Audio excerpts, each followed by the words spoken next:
Bom, então já está iniciada a gravação, né? Deixa eu compartilhar aqui a tela.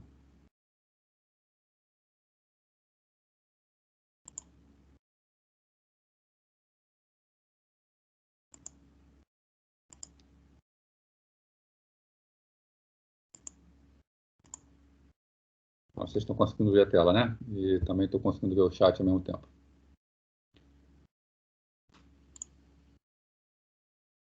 Bom, então vamos começar. Então, lembrando, manter aquele sistema de que qualquer dificuldade pode interromper, pode falar, né? Se quiser também perguntar pelo chat. Né? Ô, Ricardo, a frigideira que você com a carne, você tem que lavar também, tá? Deixa eu desligar aqui.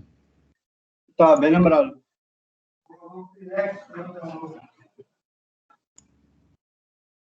Bom, então vamos lá.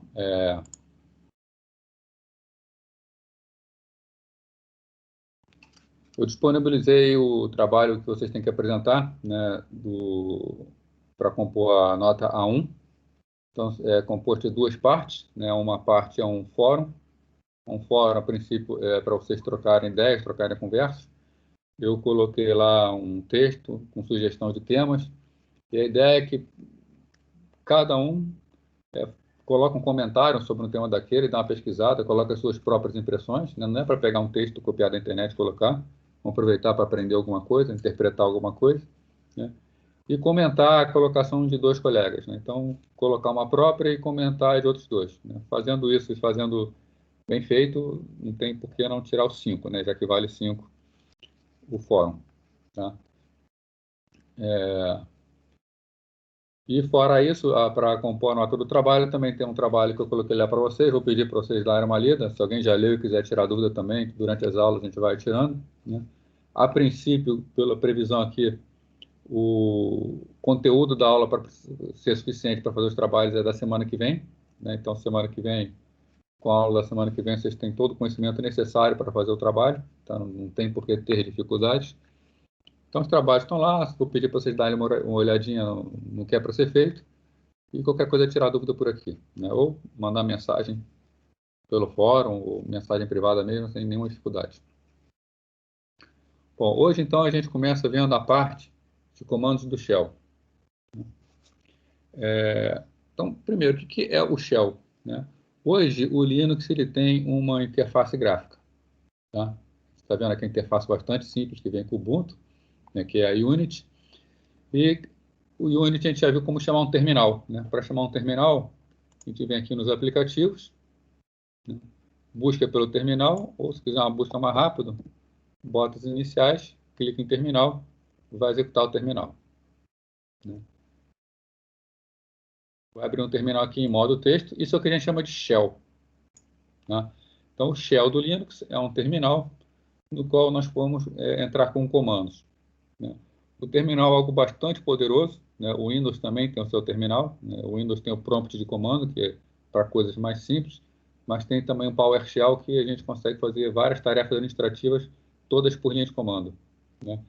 Pode até parecer um pouco bizarro o que eu vou falar aqui, mas um administrador experiente, ele trabalha muito mais rápido e de forma muito mais assertiva utilizando um terminal.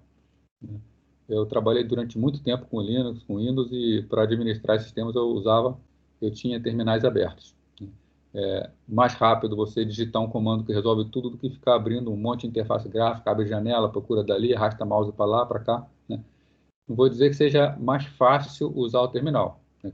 Principalmente quando a gente não conhece um sistema e não sabe exatamente o que vai fazer, como se faz, é claro que a interface gráfica é mais fácil de ser utilizada. Mas quando você já tem o conhecimento de como fazer, como utilizar um terminal, a produtividade no terminal, via comando, é muito maior. Né? Isso aí é experiência, os administradores, sistemas todos têm esse conhecimento, né? É algo que vale a pena conhecer. Né? Mas de onde vem a palavra shell? Né? Por que shell? Então, o terminal vai ser o nosso shell. Shell, em inglês, seria uma concha. Né? Nas primeiras versões lá do Linux e do Unix mesmo, não existiam interfaces gráficas, essa facilidade que a gente tem, mexe mouse para cá, para lá, com toda a intuição. Né? Quando o sistema operacional ele era ligado, a máquina faz os seus testes iniciais, faz a sua carga e entra um terminal. esse terminal é que permite acesso ao sistema. Então, nós digitamos comandos nesse terminal, chamamos aplicativos por intermédio desse terminal. Então, esse terminal, de início, era interface com o usuário, né? E essa interface era denominada shell porque ela fornecia um núcleo, uma proteção ao núcleo do sistema. Então, você imagina uma concha, lá o núcleo seria a pérola que está dentro da concha, né? E essa concha protege tudo que está lá dentro. Você só interage com a casca, só interage com a concha, né? Só interage com o shell, tá? Então, daí que vem o nome shell. Shell é um interpretador de comandos, tá? Tanto faz. Então, o shell é um interpretador de comandos que ele aguarda comandos digitados pelo usuário. No caso aqui temos um shell. Se eu der um comando simples, vamos chamar uma calculadora, xcalc, né? Hoje em dia é tudo pela interface gráfica. Clica xcalc, abre uma calculadora, né? Podemos utilizar a xcalc, né? E fechamos, né? Claro que hoje em dia fica mais fácil utilizar pela interface gráfica, chamando os sistemas todos pelas interfaces, né? Bom, então, o que são comandos, né? Formalmente, comandos são ordens que são passadas para o sistema operacional para ele executar determinada tarefa. Então, sempre que nós digitamos alguma coisa, né? Quero ver o conteúdo de um diretório, ls. A gente dá o comando ls, a gente vai ver o comando ls hoje.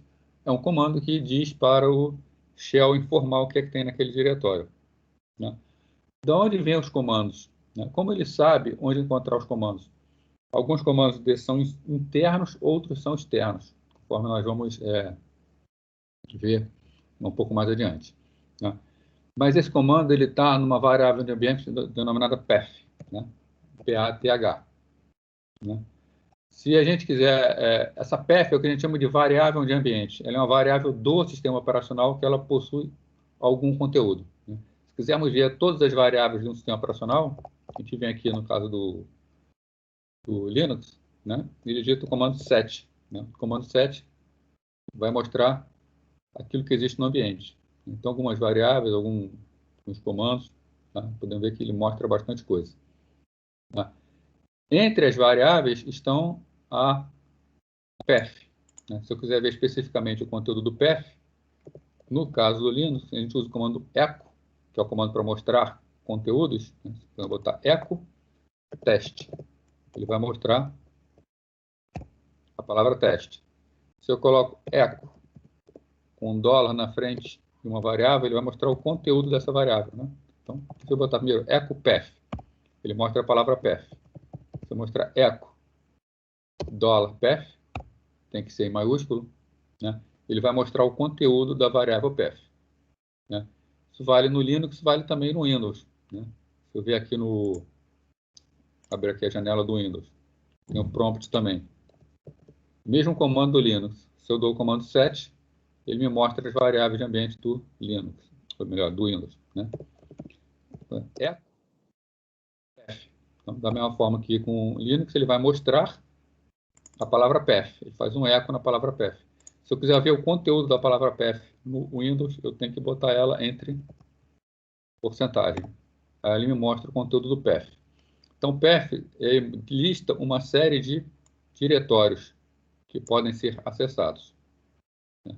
Voltando lá para o Linux, né? O path do Linux ele está aqui bem mais simples, acabou de ser instalado, não tem muita coisa instalada nele, mas tem uma série de diretórios. Podemos ver aqui, primeiro vem o diretório usr/sbin, depois vem o diretório usr/local/bin, né? Depois /usr/sbin e por aí vai. Uma série de diretórios, um após o outro. Como funciona isso? Se eu digito um comando, o que o prompt faz? Primeiro ele vai verificar se é um comando interno, né? O echo é um exemplo de um comando interno, né? Um comando interno é aquele que ele executa diretamente, já está carregado em memória, tá? Então ele executa de uma forma bem rápida.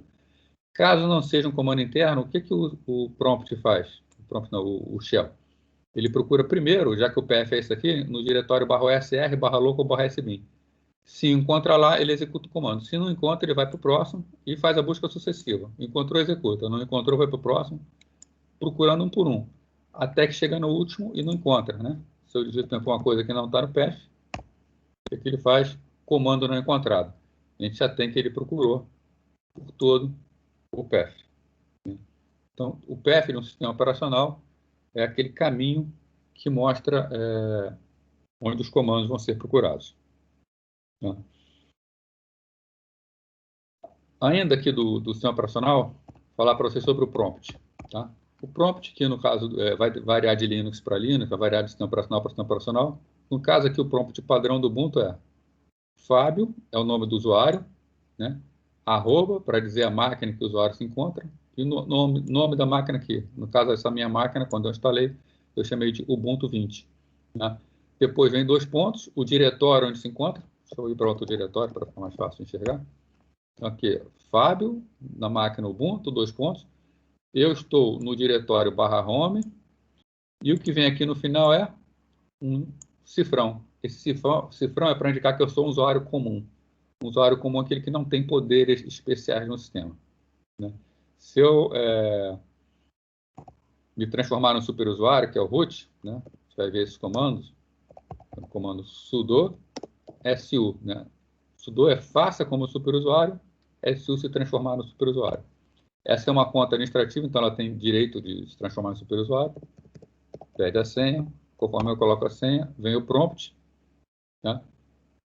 Usuário root, já não é mais usuário Fábio, na mesma máquina, no mesmo diretório, mas o prompt mudou. Repara que antes era um cifrão, agora é o famoso hashtag. Né? Esse hashtag, esse jogo da velha, significa que está executando como administrador, né? Está executando como usuário root. Né? Estar executando como usuário root significa que não tenho nenhuma restrição no sistema. Tudo que eu mandar fazer, o sistema vai fazer. Né? Mesmo que seja proibido, ele vai fazer. Né? Então, uma conta tem que ser usada com cuidado. A gente tem que ter em mente que só vou usar como administrador quando for necessário. Né? Então, entrei como administrador, fiz as minhas tarefas administrativas, exit. Volto a ser um usuário comum para evitar de eu fazer qualquer coisa de errada no sistema. Tá?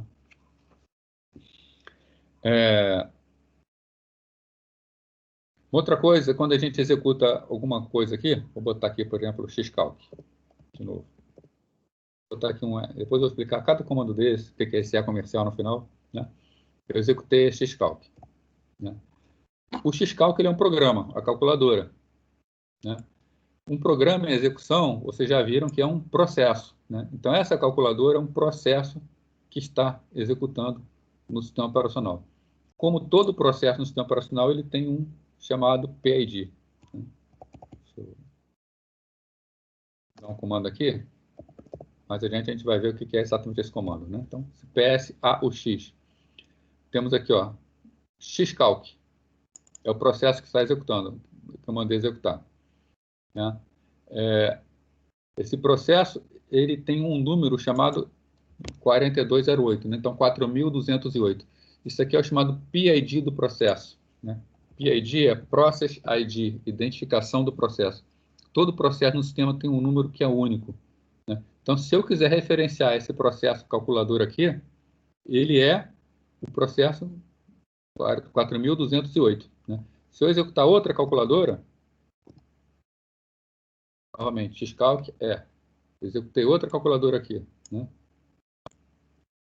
É o mesmo programa em execução, né? Mas são processos diferentes. É o mesmo programa calculadora, mas cada um tem a sua vida diferente no sistema. Por exemplo, esse aqui, o conteúdo de memória dele, que mostra o visor, tem o valor 25. Esse aqui tem o valor 62 que eu acabei de colocar. Então, o conteúdo das variáveis é diferente. Eles têm regiões de memória diferentes, apesar do código ser o mesmo. Então, são processos diferentes. Se eu peço novamente os processos do sistema, eu vejo que eu tenho um processo xcalc, que é aquele que estava rodando antes, 4208, e o novo xcalc é o processo 4214. Né? Então, processos possuem números de identificação que os identificam de forma única no sistema, né? Qualquer que seja o sistema operacional. E associado ao processo, além do PID, né, PID, que eu comentei com vocês, a gente tem o que a gente chama de UID, que é User ID, que é o usuário daquele processo. Processos no sistema, eles têm direitos de fazer alguma coisa e são proibidos de fazer outra. Né? Esses direitos eles vão herdar normalmente, né, vou explicar o porquê, do usuário que os executou. No caso aqui, eu estou executando como usuário Fábio. Então, o ID dos dois processos está aqui. Quem é que está executando essa calculadora? Fábio. Quem está executando a outra calculadora? Fábio. Né? Então, um processo ele tem o seu número de identificação, PID, e tem também a identificação de usuário que lhe dará os direitos. Ele vai herdar os direitos desse usuário. Né? Eu falei normalmente. Né? Normalmente por quê? Né? Existem alguns casos especiais. Por exemplo, eu vou pegar aqui um CD /usr/bin. Vou entrar no diretório de binários aqui.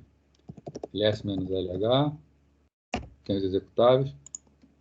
Deixa eu pegar um executável especial aqui, que é um utilitário chamado PyWD. Também vamos conversar sobre isso daqui a pouco.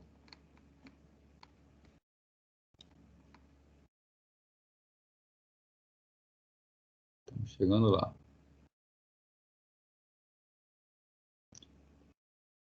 PyWD está aqui. Tá? O PyWD, marcar a linha toda dele aqui, se vocês reparar, ele é um comando que ele tem um começo chamado RWS. Tá? Normalmente, um programa executável, como na linha de cima, é RWX. Esse X aqui significa permissão para execução. Então, eu posso executar esse programa. Né? Quando tem um S no lugar de X, significa que esse programa não será executado como o usuário que chamou ele. Né? Então, se eu, como usuário Fábio, chamar o programa PyWD, né, esse programa PyWD ele pertence ao usuário root, ele pertence ao administrador. Quando eu executo o PyWD, ele executa como o usuário root, tá? Com os direitos do usuário root. Né? Por que isso? O PyWD é utilitário para trocar senhas de usuários. Um usuário comum não pode mexer nesse arquivo do sistema para trocar senha. Então, quando ele executa o PyWD, tem que executar sob o usuário root, que é o administrador. Né? Então, normalmente, em condições normais, um usuário vai executar um programa, e esse programa vai estar executando com os direitos dele. Em casos especiais, com os direitos de outros usuários, em particular o administrador. Tá? Bom, então, parâmetros, comandos também recebem parâmetros, que nós chamamos. Né? Vocês viram aqui, por exemplo, o comando ls. O comando ls, ele mostra o conteúdo. Né? Então, listou o que existe dentro do diretório no qual estou, que é o meu diretório home. Né? Agora, eu posso passar parâmetros, posso passar por um comando. Posso, por exemplo, ls, espaço, aí depois do espaço eu posso botar o parâmetro que eu quiser. Por exemplo, -l. Quando eu boto -l, a gente chama de parâmetros ou opções, a gente muda o comportamento do programa. Né? Então, a gente sempre dá um comando e depois do comando a gente pode botar parâmetros ou opções. No caso do -l, ele informa, coloca no formato longo, ele dá informações extras sobre aquela informação. Tá? Comentei com vocês que o echo é um comando interno. Né? Então, quando a gente bota um comando do shell echo, teste. Isso é um comando do próprio shell. O shell não precisa buscar. Agora, existem comandos que são externos, como, por exemplo, o parwd. Se eu executo o parwd, ele vai pedir para trocar a senha. Né? Se eu quisesse trocar a senha, eu faria a troca nesse momento. O parwd não é um comando interno, é um comando externo. Qual é a diferença de um comando interno para o comando externo? Comandos internos eles são carregados na memória RAM junto com o shell. Quando o shell é colocado na execução, todos os comandos internos dele já têm conhecimento, já estão na memória RAM, são de execução instantânea. Quando eu tenho um comando externo, significa que esse comando será buscado no disco. Né? Para ele buscar o disco, como ele faz? Ele vai procurar isso na variável path, conforme nós vimos aqui. Né? Então, no caso do parwd, ele vai procurar recursivamente nesses diretórios até encontrar. Lembrando que tudo que eu estou falando aqui, tá, eu coloquei para vocês já na semana passada um documento com todo esse conteúdo e hoje eu já coloquei também o documento com conteúdo para a semana que vem. É interessante se vocês puderem pegar e acompanhar pelo documento e irem fazendo testes também. Outra coisa que a interface do Shell, a gente pode navegar com ela com facilidade, pegando na barra subindo ou descendo para voltar para comandos antigos, né? Ou segurando a tecla Shift, Se clicar em Page Up, você sobe nas telas, assim como Page Down desce nas telas, né? Uma outra característica também que facilita bastante o uso do Shell é chamada de autocompletamento, tá? Autocompletamento é o Shell completa para a gente o comando, aquilo que a gente quer utilizar, né? Por exemplo, eu tenho aqui um diretório chamado Downloads, tem um diretório chamado Documentos, né? Se eu botar DOC, né? Eu sei que não existe nada diferente do documento seja com DOC. Eu vou apertar aqui no teclado o Tab, né? Quando eu aperto o Tab, ele completa automaticamente com o restante do nome. Então, ele já vai facilitando, né? Então, se eu preciso entrar num caminho grande, longo, eu posso ir dando só as iniciais e clicando no Tab, ele vai completando, né? O que acontece se eu tentar completar, vou botar, por exemplo, só a letra D maiúsculo, né? A gente vê que tem documentos e downloads, dois vêm com O depois. Então, se eu apertar o Tab, ele só completa até o O, né? Porque depois do O, eu tenho que dizer se vai vir o W ou o C, né? Se eu clicar duas vezes o Tab, ele me diz o que ele está em dúvida, para que eu possa continuar. Então, vejo que a diferença é download dos documentos, só botar o C, apertar o Tab de novo, ele entra, né? Assim como para comandos, né? Eu quero executar, por exemplo, o Firefox. Apertei F e R, aperto o Tab e não tem nenhum outro comando que comece com F e R. Ele já completa para mim Firefox, tá? Vai procurar no PF e completar automaticamente. Se eu entrar somente com F e apertar o Tab, são várias opções. Então, aperta duas vezes, ele mostra as várias opções que eu tenho, né? Então, esse caso de autocompletar ajuda bastante, né? Assim como eu posso apertar a seta para cima para ir voltando nos comandos, seta para baixo, posso navegar nos comandos já executados, né? E às vezes eu acabei de executar um comando, eu sei que recentemente executei alguns comandos, não me lembro qual foi, né? Essa parte não está anotada aí não, né? Existe um comando chamado history, que é um comando também interno do Shell, que ele lista os últimos comandos que foram dados, né? Então, com esse history eu posso resgatar algum comando. Ok? Bom, tem nesse documento que eu passei para vocês, fala de terminais virtuais, que é do F1 até F6. Quando a gente entra num sistema, nós entramos no terminal virtual que está no F1. Então, se eu aperto Ctrl Alt F1, eu vou para aquele tipo de terminal. Esse terminal, ele normalmente, em ambiente desktop, e é o caso aqui, o primeiro ambiente ele é o login gráfico. Então, ali é aquele local onde ele pergunta ao usuário sempre para entrar no sistema. Quando eu entro, ele vai entrar em F2. Se eu apertar Ctrl Alt F3, ele vai abrir uma interface texto no qual eu posso entrar com outro usuário. Então, posso usar de F1 até F6 para entrar com até 6 usuários diferentes, tá? Eu não vou fazer aqui agora porque isso aí deu problema hoje no teste, tá? E quando eu estava fazendo, ele funcionou, mas quando voltava a interface gráfica ficava travada, eu tinha que reiniciar a máquina. Então, para evitar esse travamento, eu não vou fazer aqui hoje. Não, mas se vocês apertarem o Ctrl Alt e apertar de F1 até F6, vocês podem mudar por vários terminais por aí. Falar um pouco de primeiro plano e segundo plano, né?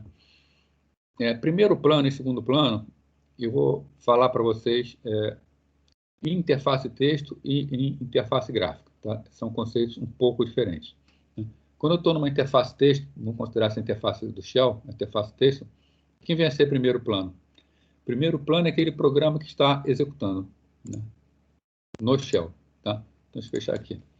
Então, se eu chego aqui no Shell e dou um comando que, por exemplo, gedit, chamar o editor de textos. Ele abriu o gedit e eu posso editar um texto simples aqui, sem nenhuma dificuldade, né? Só que o Shell ele fica preso. Eu posso bater à vontade, teclar à vontade, digitar o que eu quiser, e não vai fazer nada, né? O Shell está completamente preso ao programa. Porque em primeiro plano, nós dizemos em primeiro plano, está executando o gedit. Enquanto o gedit não sair, a gente não pode executar nada no Shell, né? Então, se eu saio do gedit, aí sim ele tenta executar aqueles comandos que ficaram no buffer, aquilo que eu estava editando aqui, né? Então existe o conceito de primeiro plano, que é aquilo que está executando quando a gente executa. mas também tem aquilo que está executando em segundo plano, né? Como eu faço para executar em segundo plano? O próprio gedit, e eu coloco um e-comercial no final. Se colocar esse e-comercial, o processo ele dispara em segundo plano, né? Quando ele dispara em segundo plano, está executando aqui o gedit, ele me dá duas informações. O número do processo, o PID, que é o 4277, e o número do job, 1. Né? Qual é a diferença de job e processo? E número de processo? Né? O PID é o número do processo, vale para o sistema como um todo. Esse número 1 aqui é o primeiro job, né? Significa que esse processo aqui é o primeiro que está sendo executado. Se eu for executar um outro, xcalc, é comercial. Né? Repara que eu estou conseguindo utilizar, porque como ele está em segundo plano, o shell ficou liberado que eu posso utilizar. Então, xcalc, é comercial, também vai executar em segundo plano. Iniciou a calculadora. Essa calculadora iniciou com o processo número 42 ou 34 e ao job número 2. Eu posso referenciar tanto a calculadora quanto o gedit pelo número do processo ou pelo número do job. Né? Estou com os dois executando aqui. Né? Eu quero trazer um deles para o primeiro plano. Né? Como é que eu faço para trazer um processo para o primeiro plano? É um comando que a gente vai ver lá na frente, vou dar uma adiantada nele aqui. É o comando FG. Se eu botar FG, quem vem para o primeiro plano? Quem vem para o primeiro plano é aquele que entrou por último em segundo plano, né? No caso, a calculadora. Mas se eu quero trazer o gedit para o primeiro plano, o gedit para o primeiro plano é o processo 1, né? É o job 1. Então, o que eu faço? FG1. Eu trago o job 1 para o primeiro plano. Né? Então, ele falou, gedit foi quem entrou no primeiro plano. E o terminal agora está preso, eu não consigo mais usar. O gedit está lá executando. Né? Só quando eu fecho o gedit, é que fica liberado. Né? No próximo enter, ele vai informar que o gedit terminou. Tá? No caso aqui, não informa porque não está no segundo plano. Agora, se eu paro um processo em segundo plano, aí sim ele vai informar. Então, calculadora. Encerrei a calculadora. Né? Ainda não mostrou nada aqui. Mas o próximo enter que eu der, ele vai dizer, o job número 2 foi concluído. No caso, o job número 2 era o programa xcalc. Né? Então, o que é em primeiro plano? Primeiro plano é aquilo que está atrelado ao terminal. Né? O que é em segundo plano? Segundo plano é aquilo que não está atrelado. Ele tem uma vida própria, embora tenha sido chamado pelo terminal. A gente também pode disparar comandos em sequência. Né? É raro utilizar isso, mas, por exemplo, vou usar a sequência que está no documento que eu botei para vocês. Gedit, ponto e vírgula, xcalc, ponto e vírgula, Firefox. O que faz a sequência de comandos? Primeiro ele executa o gedit. Somente quando o gedit terminar, o xcalc será executado. Quando o xcalc terminar, o Firefox será executado. Então, para a gente testar isso aí, o primeiro foi o gedit, né? Está executando em primeiro plano. Quando ele terminar, vem o xcalc. Então, quando eu fecho o gedit, vem a calculadora, né? E fechando a calculadora, vem o Firefox. Né? Fecha a calculadora, aí ele vai chamar o Firefox.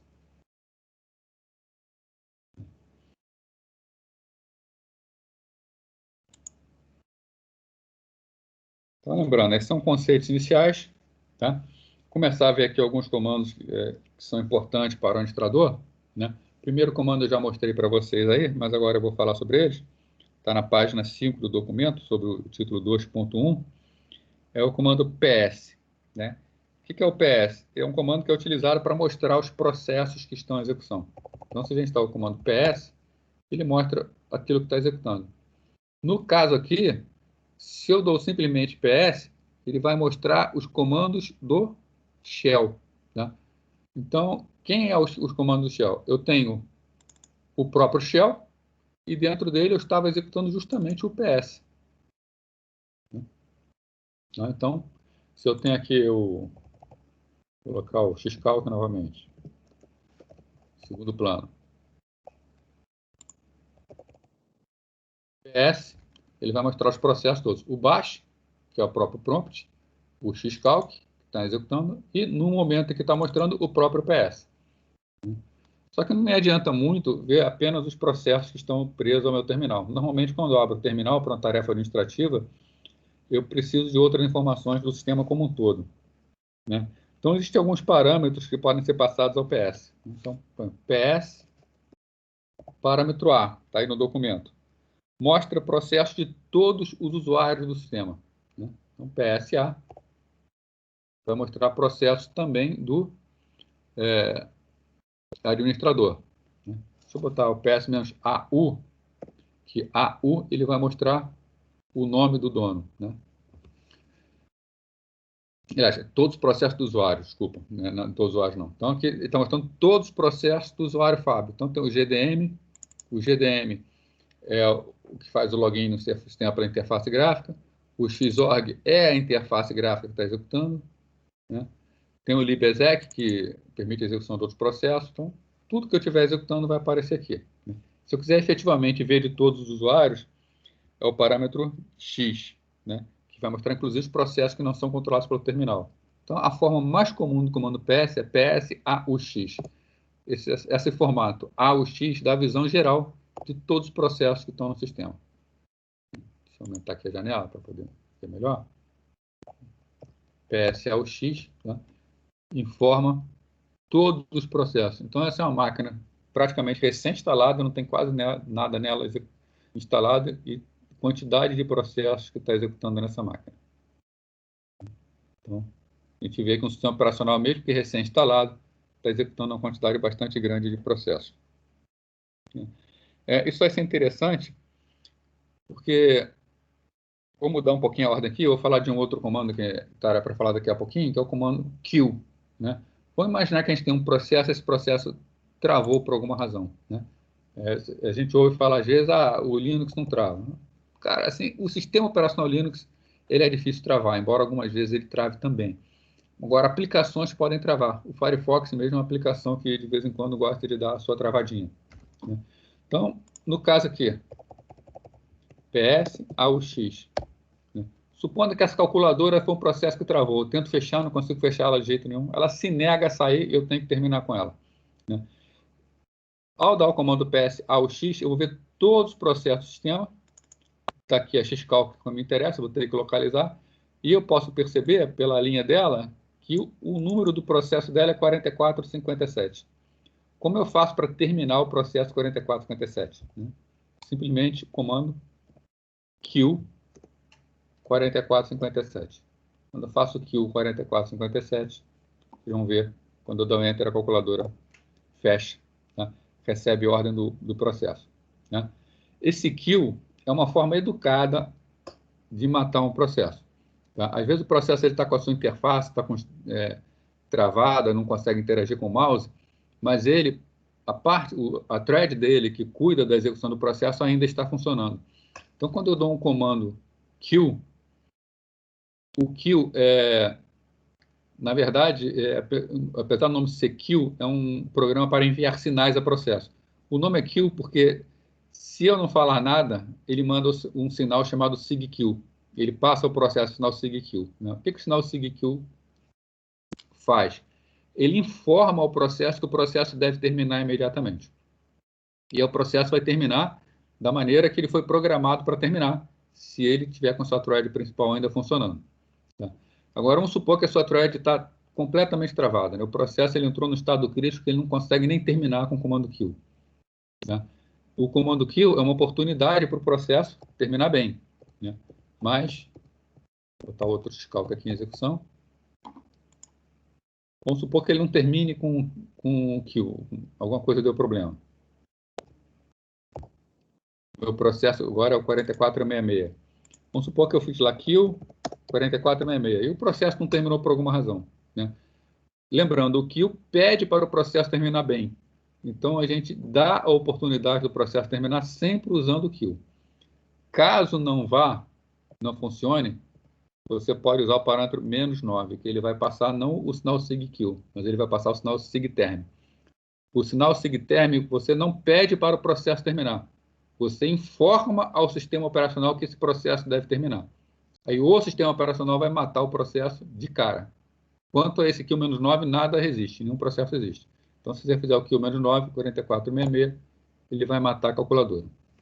Lembrando que o menos 9 a gente deve usar em último caso, né? Porque o kill ele permite um fechamento adequado, né? Por exemplo, um editor de texto que ele está travado na interface e você está editando o texto. Se você der um kill no editor, é bem provável que ele vá, por exemplo, te perguntar se você quer salvar as alterações que você fez antes. Aí você responde que sim, ele salva e termina. Se você der um kill menos 9 nesse editor, ele não vai perguntar nada. O sistema operacional vai matar ele, independente do estado dele. Tá? Então, o comando PS permite que a gente consiga pegar várias informações do processo, entre elas o PID para poder usar o kill para matar o processo. Bom, o PS ele tira uma foto na hora, ele mostra aquilo que o processo está fazendo. Vou pegar o cabeçalho dele, está lá em cima.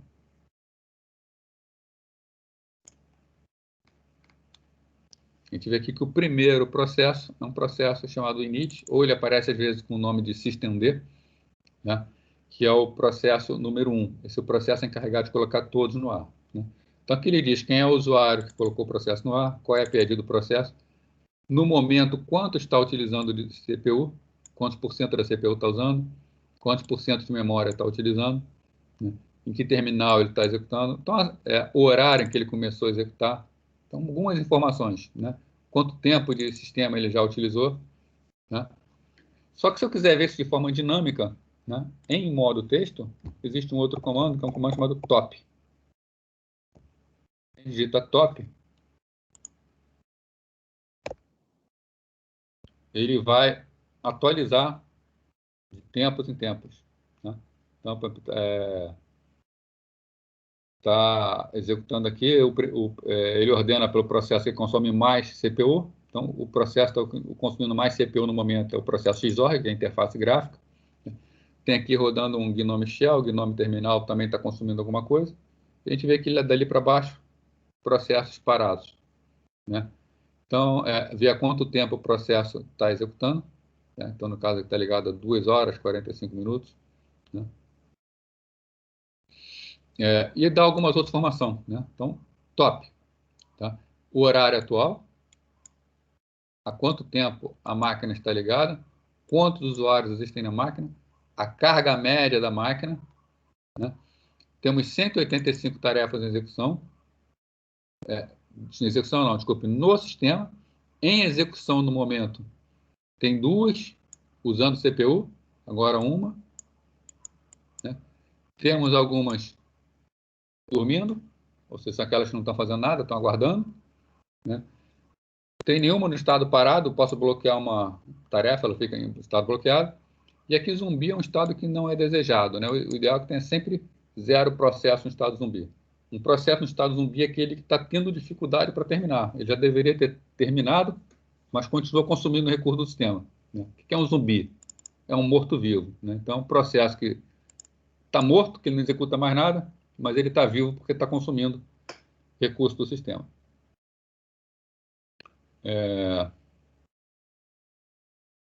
Informações da CPU, né? Usou 1% do usuário, 1% do sistema. Né? Nice é um modo da CPU que ela libera ciclos para o processo, libera um ciclo para outros. Né? E 95% ocioso. Né? Dá informações de memória, essa máquina tem 3 GB de memória e está com 686 MB livres. Swap, ela tem aproximadamente 2 GB de swap e está tudo livre, não está usando nada do swap. Tá? Então, a gente obtém uma série de informações com esse comando top. Para sair dele, pressiona a tecla Q, né? Quit, sair. Então, pressionou a letra Q, sai do sistema. Bom, além do top, na sequência, uma sequência de comandos que eu vou comentar e depois brincar com eles para vocês verem. Né?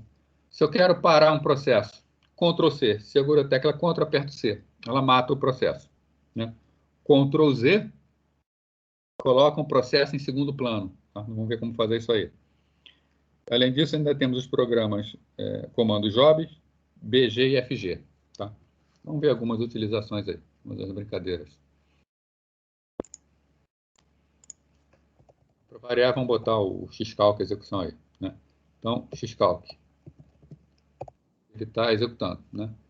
Se ele está executando em primeiro plano, eu posso usar o kill para matar, ou se eu simplesmente digitar Ctrl+C, né? Digitei Ctrl+C, o que aconteceu? O processo morre, né? O Ctrl+C, ele termina um processo que está em primeiro plano. Então, põe para o gedit. Está em primeiro plano. Está executando em primeiro plano. Vou deixar ele aqui do lado. Eu posso digitar algumas coisas nele. Estou digitando. Tá? Beleza. Tem um conteúdo. Ele está em primeiro plano, o terminal está preso. Eu precisava ter iniciado em segundo plano, eu só percebi agora. Poxa, eu tinha que estar em segundo plano, né? Como eu faço para parar esse gedit e colocar em segundo plano? O primeiro passo é dar um Ctrl+Z, né? Quando eu boto Ctrl+Z, eu faço o processo ficar parado, né? Esse processo agora está parado, ele não tem condições de executar. Estou digitando, eu não consigo digitar nada. Fica completamente preso. Ó, tanto que está falando, não respondendo. Vou mandar ele esperar assim mesmo, né? Por que ele não está respondendo, né? O Ctrl+Z travou. Como eu faço para colocar em execução, né? Eu tenho dois comandos. O comando FG, eu trago ele para o primeiro plano. FG. Colocou em primeiro plano, então ele voltou a executar, né? Então, está lá, podendo digitar novamente. Né? Mas não me resolveu o problema, eu queria em segundo plano, né? Para colocar em segundo plano, como fazemos? Ctrl+Z de novo, vai parar de novo, né?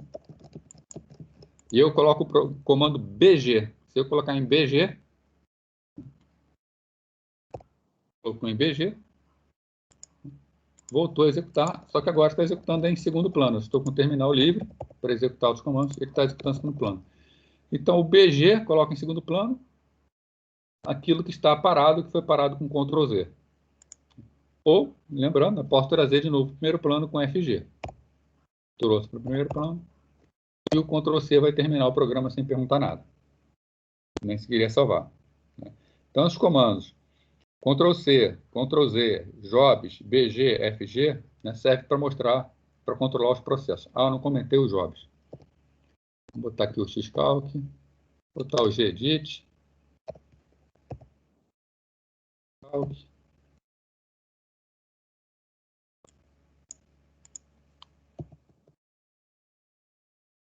Vou colocar também o Firefox. Então, xcalc, tá. E o Firefox. Esse é de hoje.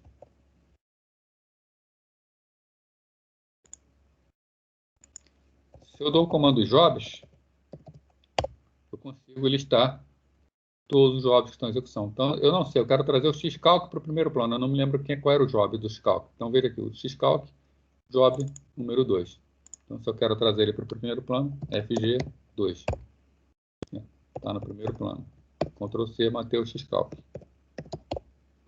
Job não, jobs. Tá, o job 1 gedit e o job 3 Firefox em execução ainda. Então, são maneiras de manipular processo no terminal. Fechado aqui. Comando kill é o próximo documento de vocês. Eu já mostrei, já expliquei para vocês.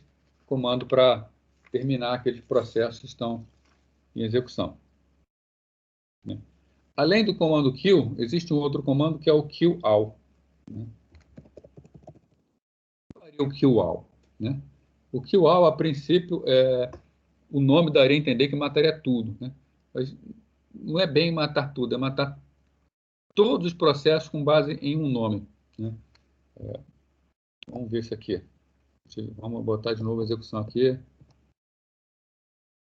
2 xcalc. Primeiro. Segundo. Então, estão os dois executando aqui. Então, PS ao X, para mostrar todos os processos do sistema. E eu vejo que eu tenho 2 xcalc. A gente já viu aqui que se eu quiser matar um deles, eu venho aqui, por exemplo, matar o segundo, 4676. Né? É o comando kill 4676, vai matar o segundo. Então, matou o segundo calculador. E a primeira continua a execução. Né? Então, a forma de matar todas as calculadoras era vir aqui e olhar uma por uma e sair matando. Né? Mas existe uma forma mais fácil de fazer isso. É justamente pelo kill all. Então, tá a calculadora executando. Vou botar mais uma aqui. Temos aqui 3 calculadoras executando. Vamos supor que eu tenho um processo que ele explora uma série de processos filhos, a gente vai matando, tá? Existem até alguns processos que realmente criam processos filhos, não adianta você matar que ele recria o filho, você tem que matar todos de uma vez. Como é que eu faria para matar todos os processos xcalc? Então, a forma de matar todos é justamente com kill_all, né? Só que eu passo o nome. Ao falar matar, eu falo kill_all xcalc. Estou falando mate todos os processos xcalc. Aí ele vai matar todos eles. Tá? Claro, se eu for o dono dele ou se eu for o administrador, se eu for o root. Existe um outro comando que está no documento de vocês. Se alguém estiver fazendo um teste, se quiser testar, pode testar, mas vai precisar depois reiniciar o computador, que é o kill_all5. Né? Esse kill_all5, né? Aí ele faz tudo que o nome de kill_all diz. Ele sai matando todos os processos do sistema. Tá? Ele sai procurando os processos que existem, ele faz uma caça às bruxas, mata tudo. Né? Por que alguém faria isso? Um usuário comum não tem razão para dar esse comando. Só que o administrador, no momento em que o sistema está terminando, ele começa a encerrar processo por processo, porque os processos encerrem antes do sistema ser fechado. Depois que ele fechou todos os processos que ele acredita que eram para ser fechados, o sistema ele emite automaticamente esse comando kill_all5, que é para matar qualquer outro processo que por acaso tenha ficado no sistema ainda como resquício. Depois desse comando, aí sim, o sistema é encerrado. Obviamente não vou executar aqui para não ter problemas.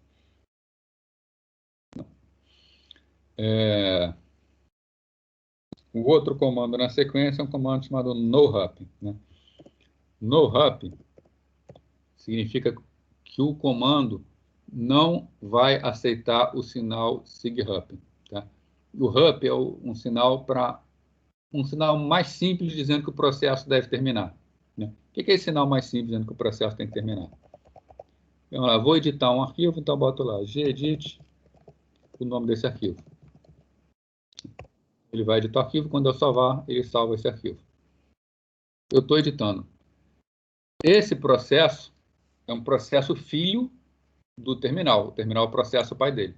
E a regra fala, quando o pai morre, o filho morre. Então, se eu fecho o terminal, o que acontece? Ele até pergunta, tem certeza? Tem um processo ainda executá-lo, você vai matar ele. Fecha o terminal. Do que eu fecho o terminal, o filho morre. Então, se o processo o pai morre, o processo filho morre. A forma de evitar esse vínculo de pai morrer, filho morrer, tá? É por intermédio do no_hup. Então, se eu dou, por exemplo, o comando no_hup gedit.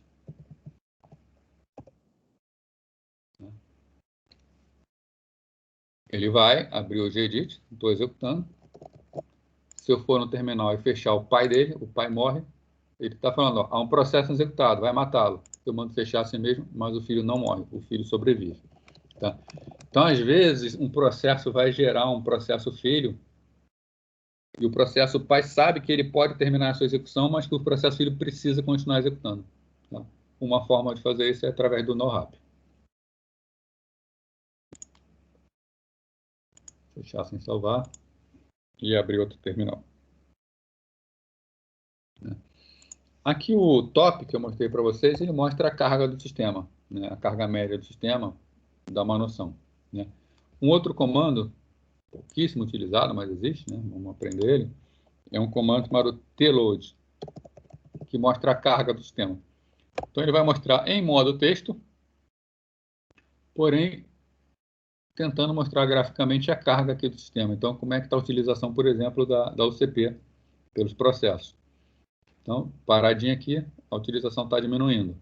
Se eu disparo, por exemplo, um Firefox, começa a pesar no sistema, começa a chamar, fazer uso intenso, né?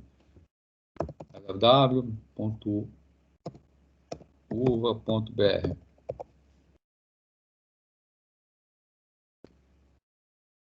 A gente vai fazendo a navegação, a gente vai percebendo que a carga do sistema vai aumentando.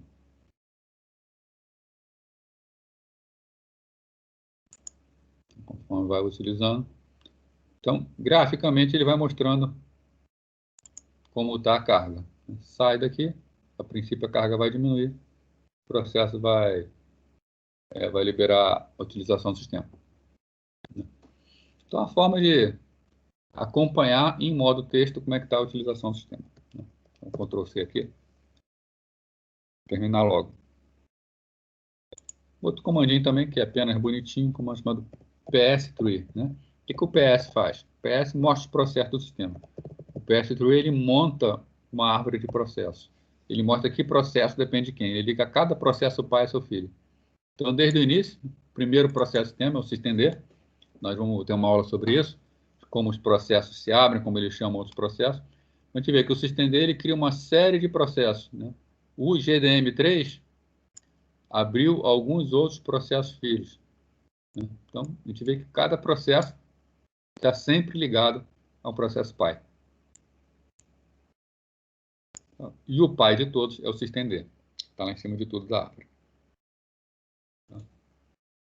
Você quer comandos básicos?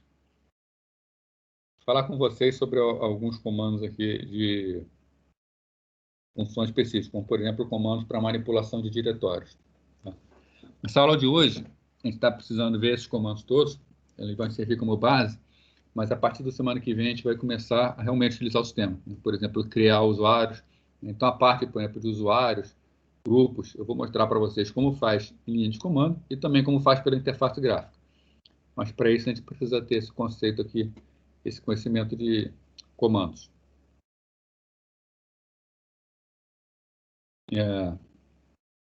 Quem quer perguntar alguma coisa sobre o que a gente viu até agora? Pode continuar. Bom, continuando, então. Licença, professor. Oi, pois não? Poderia perguntar agora? Pode, claro. Você vai perguntar, aquela calculadora terminal, ela já veio no Ubuntu ou você baixou ela? Não, já vem. Já veio. Já vem? Já. Beleza. Era só isso, porque eu já tive problema com calculadora no Ubuntu de não abrir. E aí eu tentei outras calculadoras e não consegui. Aí essa daí eu ainda não tinha visto. Essa aí ela é uma calculadora que ela... Normalmente, os programas com interface gráfica, eles começam com X. Tá?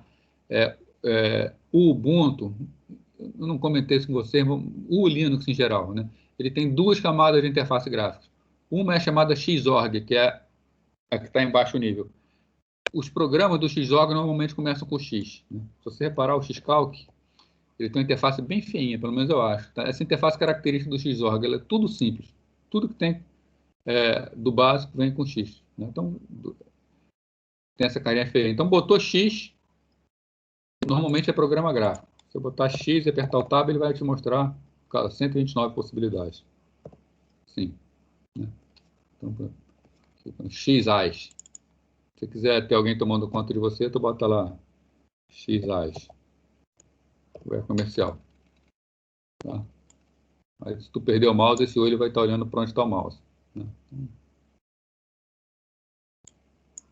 Besteira aí, mas... Existem vários programinhas, esses são esses X da vida que estão à disposição para você quiser usar.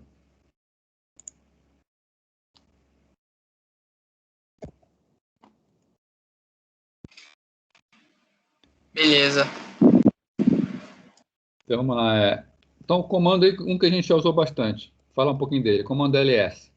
O comando ls, ele é um comando para mostrar o conteúdo do diretório. Tá?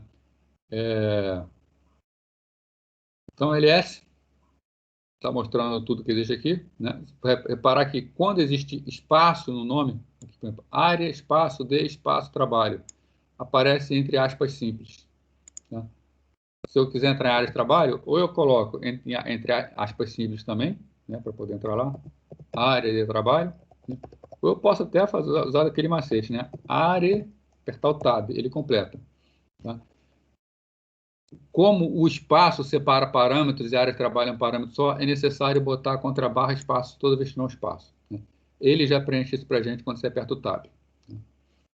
Bom, mas enfim, o comando ls. O comando ls ele serve para mostrar o conteúdo de uma pasta, o conteúdo de um diretório. Né? E existem alguns parâmetros para o ls que facilitam o uso dele. Né? Arquivos ocultos. Eu comentei com vocês semana passada que arquivo oculto é aquele que começa com ponto. Né? Então, se eu botar ls-a, ele vai listar todos os arquivos que começam com ponto e que não apareceriam antes. Né? Baixa history, baixa rc, GNU PG, ponto local. Então, são arquivos e pastas ocultas. Se eu botar, por exemplo, o parâmetro "-l", é o formato longo. O formato longo me traz mais informações, como, por exemplo, data de última modificação, o usuário, o grupo daquele recurso, as permissões de acesso, que nós vamos ver como é que funcionam, tá? Uma série de outras informações, assim como o tamanho do arquivo. Né? Se eu falar para o diretório /bin, posso ver tamanho mais variáveis. Né? Aqui, ó, vários tamanhos diferentes. Né? Quase todos os programas de linha de comando eles têm um parâmetro que é o "-h". Né? O H é de humano, é botar no formato humano. Né? Por exemplo, eu vejo esse número aqui, eu tenho que ficar olhando ele, 135.960, isso aqui significa, aí está lá, 135.960 bytes. Às vezes, coisas bem maiores, aí complicam. Né? Então, se eu uso, por exemplo, ls-lh, ele já bota em algo que seria mais útil para mim. Né? Por exemplo, aquele mesmo programa, 1,7K, 133K, 212K. Eu não preciso saber certinho, lá na vírgula, quantos bytes são. O ser humano precisa de um tamanho, de uma ordem de grandeza. Né? Então, arquivos maiores, ele vai mostrar em mega, ele vai mostrar em giga. Então, de uma forma que seja mais fácil da gente ver. Isso significa o parâmetro H. Quase todos os programas dos comandos têm esse parâmetro H. E tem algumas outras opções, por exemplo, mostrar... Não está aqui, eu quero mostrar por ordem de... ordenar por ordem de tamanho. ls menos ls. Busco. Ele ordenou por tamanho, né? Do maior para o menor. Se botar lsr, ele ordena ao contrário, do maior para o menor. Né? LSRH, ele já vai botar em formato humano, 1,2 MB, 2,3 MB, 8,1 MB, 23 MB. Né? O Gabriel está perguntando, se tudo dá para fazer pelo terminal, dá para fazer pela interface gráfica também. Vai depender das tarefas, né? As tarefas administrativas, sim. Né? Mas, por exemplo, para você... Existem alguns utilitários que são bastante poderosos, utilitários de linha de comando, que dificilmente você tem um na interface gráfica para fazer igual. Né? Mas assim, não é superioridade do terminal, né? São coisas diferentes. Você tem coisas que você consegue fazer no terminal que não consegue fazer pela interface gráfica, e também tem coisa na interface gráfica que não consegue fazer pelo terminal. Normalmente, um administrador prefere usar o terminal. Eu sou um que prefiro usar o terminal quando vou administrar um servidor. Outro comando, vocês já viram também que eu já usei, o comando cd, né? Change directory. Então, estou no diretório /bin. cd /home, eu vou para o diretório /home. cd /home /fábio, eu entro no diretório Fábio. Como Fábio é o meu diretório padrão de trabalho, aparece um tio no lugar do nome, /home /fábio. Tanto que eu posso botar, né? Botar lá cd /etc, cd tio. Ele volta para o meu diretório padrão. Sobre o CD não tem muito o que falar. Né? Se você, no caso aqui do Ubuntu, esse tipo de prompt, ele já está dizendo onde a gente está. A gente nunca se perde onde a gente está. Então, por exemplo, cd /home, ele está dizendo que eu estou em /home. Alguns terminais não dizem onde você está. Então, existe o comando pwd que ele mostra o seu caminho. Né? Então, por exemplo, cd para o meu diretório, dentro dele, downloads.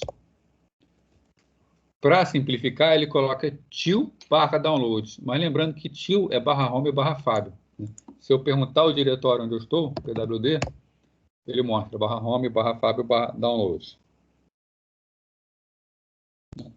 Sobre diretórios,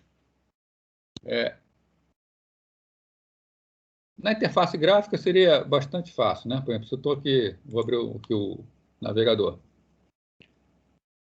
Se eu quero criar um diretório aqui dentro, basta eu clicar com o botão direito, né? Nova pasta, não tem novidade para ninguém isso, né? Vou botar minha pasta. Acabei de clicar, criar. Então, se eu der o comando ls, deixa eu voltar lá, está lá criado a minha pasta. Para criar em modo texto, né, como seria? mkdir, de make directory, então mkdir, chamar de pasta 2. ls, apareceu lá o pasta 2. E na interface gráfica apareceu também pasta 2. Né? Então, esse aqui seria o equivalente ao Windows Explorer. Né? Então, seria o navegador de arquivos. Qualquer coisa que eu faça em termos de entrar ou sair, né? Eu quero entrar no diretório downloads, cd downloads. Para entrar aqui, pela interface gráfica, 2 cliques no downloads. Clique em pasta pessoal, volto para a pasta pessoal. cd, volto para a pasta pessoal. Agora, para criar o mkdir, sim, ele funciona no Windows também. Né? O mkdir, o rmdir, vários comandos são parecidos. Então, por exemplo, cd. Eu criei essa pasta, minha pasta. Como a gente elimina a pasta minha pasta? Né? Botão direito. Eu não quero recortar, não. Isso vai deixar recortar, tudo bem. Recortar. Não é recortar, cadê o excluir?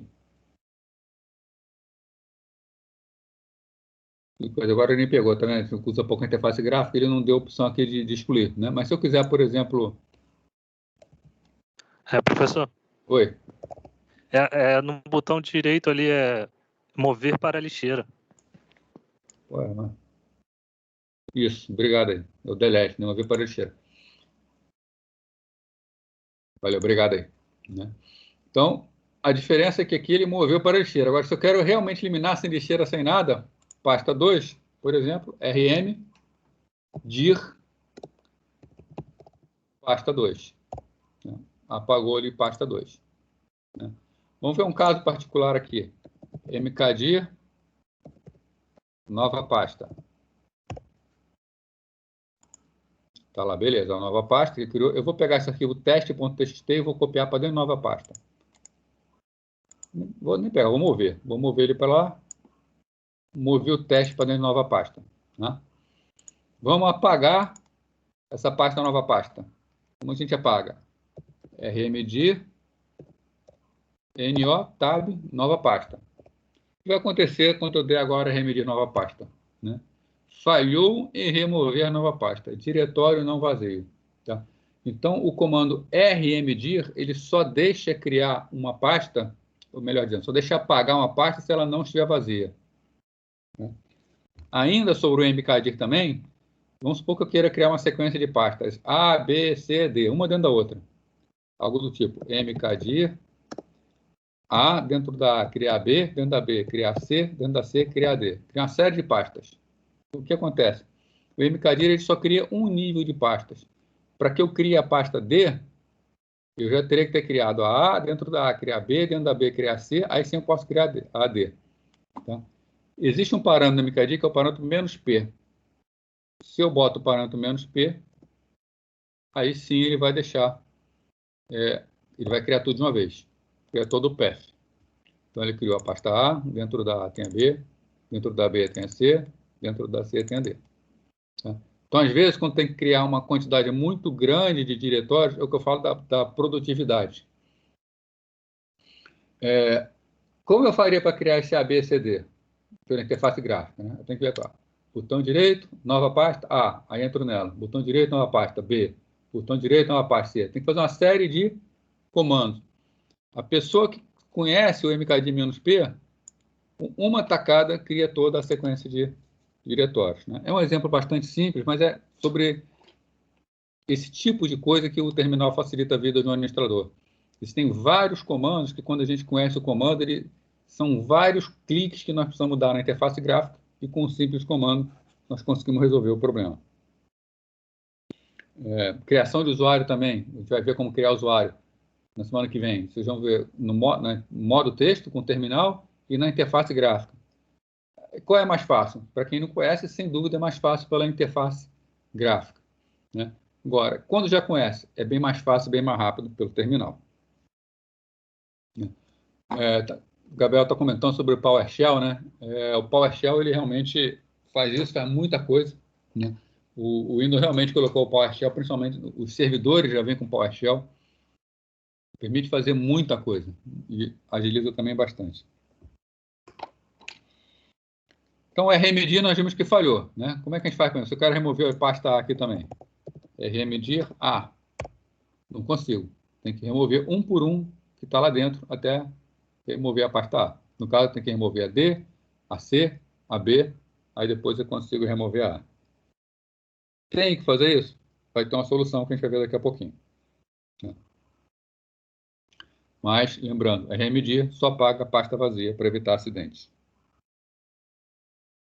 Isso que são comandos que a gente viu para manipular pastas, manipular diretórios, né? E para manipulação de arquivos, né? Vamos ver alguns comandos aqui, que estão na apostila, né? Deixa eu antecipar um comando aqui. É um comando man. Man é abreviação de manual, tá? Qualquer desses comandos, quando você está no Linux, se você quiser ver como funciona mkdir, você bota man mkdir. Ele vai abrir um manual explicando todo o comando, né? Os parâmetros que ele tem, como ele funciona. Então, qualquer comando do Linux tem esse man. Então, basicamente, se você sabe, se você lembra que existe o man, você consegue consultar os manuais de qualquer documento. Tá? Então, vamos lá. Alguns comandos para manipulação de arquivos. O primeiro deles é o cat.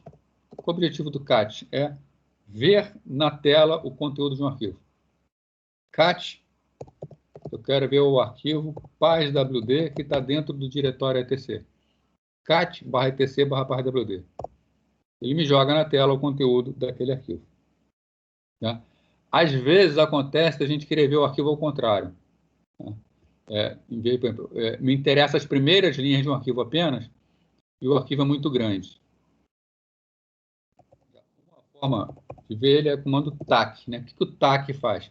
Ele mostra o arquivo ao contrário, linha por linha, né? Então, ele mostra primeiro a última linha, depois a penúltima, depois a antepenúltima, e assim por diante. Então, se eu botar lá tac/etc/paz.wd,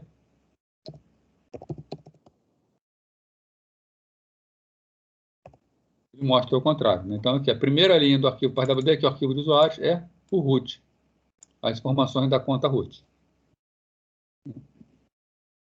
Bom, se eu quero apagar um arquivo, tem aqui o arquivo nohup.txt, né? Pela interface gráfica, clico no botão direito, né? O amigo já ajudou aqui, mover para a lixeira, né? E se eu quiser apagar em modo texto, é o comando rm, abreviação de remove. Então, remove nohup.out. Ele apagou o arquivo nohup.out. Eu peço novo, a gente vê. Ele existia, ele não existe mais. Agora, o RM ele tem um parâmetro especial que é RM, né? Menos R. O que ele faz? Ele remove recursivamente, ou seja, ele sai apagando tudo que tem lá dentro, né? Então, lembra que o rmdir não apagava o diretório, né? Então, se eu quero, por exemplo, apagar o diretório rmdir a pasta A, não vai apagar porque tem várias pastas lá dentro, né? Agora, se eu dou o comando rm, que é para apagar arquivo, menos R para apagar recursivamente, se eu mandar apagar a pasta A, ele apagou tudo, sem perguntar, sem nada. Tá? Às vezes, existem coisas que não devem ser apagadas. Aí o sistema ele avisa que não é para apagar. Né? Se você der o comando rm menos rf, o F é de forçar. Você está dizendo para o programa nem te perguntar, né? Sai a força e ele apaga aquilo, até o que não é para apagar. Tá? Aí você vai falar assim, pô, mas já apagar o que não é para apagar? O usuário comum não vai conseguir, mas o administrador vai. Tá? E um dos erros mais graves que o administrador pode cometer é rm-rf, né? Vai querer apagar algum diretório especial, coloca barra e sem querer esbarra no Enter. Tá? Como está RF, ele vai forçadamente vai apagar todo o sistema de arquivos do sistema operacional. Vai destruir o sistema operacional. Né? Então, muito cuidado quando usar rm-r, principalmente se estiver usando como administrador. O Gabriel está falando aí que não entendeu porque o Windows não faz tudo logo pelo comando, né? O prompt do comando do Windows, ele vem do Windows 3.11, vem todo um histórico, tá? Então, o funcionamento do prompt do Windows, ele não é exatamente o funcionamento do PowerShell. Ele é muito parecido, mas ele não é exatamente o funcionamento. Se você pegasse e substituísse o prompt pelo PowerShell, existem vários programas que são feitos para rodar no prompt do Windows. Então, você corre o risco de compatibilidade, né? Então, por questões de compatibilidade, para manter funcionando tudo aquilo que existe, todo o software legado, a Microsoft optou, e eu acho que até acertadamente, mantém o prompt de comando para os software legados e criou o PowerShell para tarefas administrativas mais novas. Né? O Linux ele já nasceu com um shell muito poderoso, né, que foi o Bash. Então, ele não tem essa necessidade. Não era o Bash, na verdade. Se você for ver o histórico do shell, tem outros. O Bash resume tudo que tem em todos os outros. Né? O Bash é o mais moderno. Então, o Bash é o prompt que a gente está vendo aqui. O Linux, como ele já nasceu com um shell muito poderoso, ele não teve essa necessidade de criar um shell poderoso, um tipo um PowerShell. Né? Mas a Microsoft precisou criar. Né? Então, são coisas que você precisa fazer, né, para você manter a compatibilidade. E eu acho que foi acertado isso na Microsoft, muito acertado. A Microsoft ela faz as coisas nesse aspecto, bastante responsabilidade. Ela procura manter compatibilidade com o passado.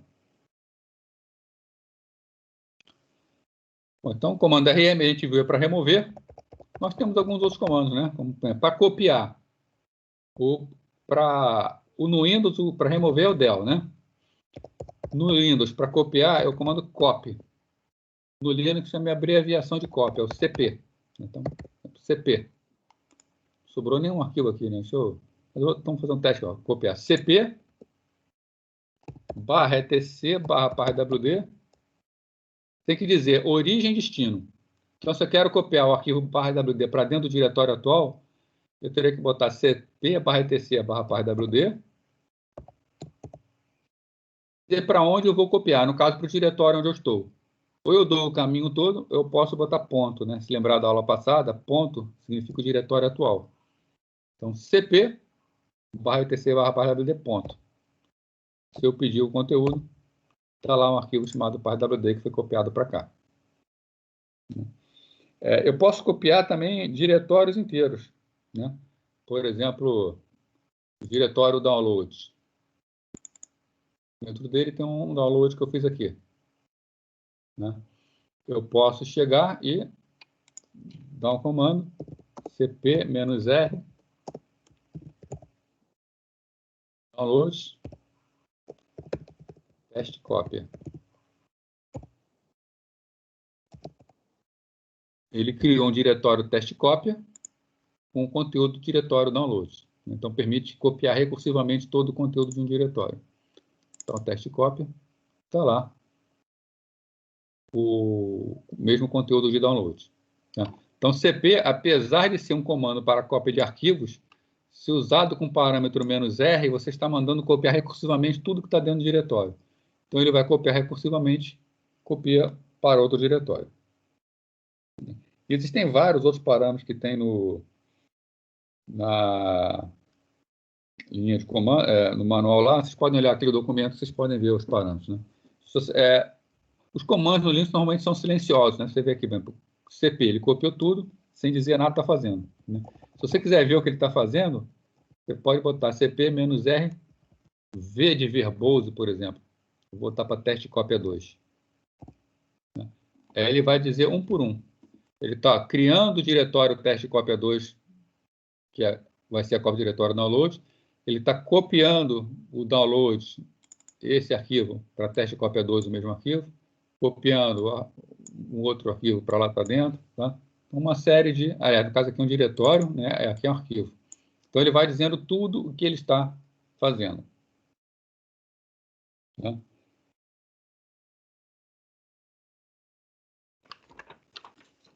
Na sequência aqui,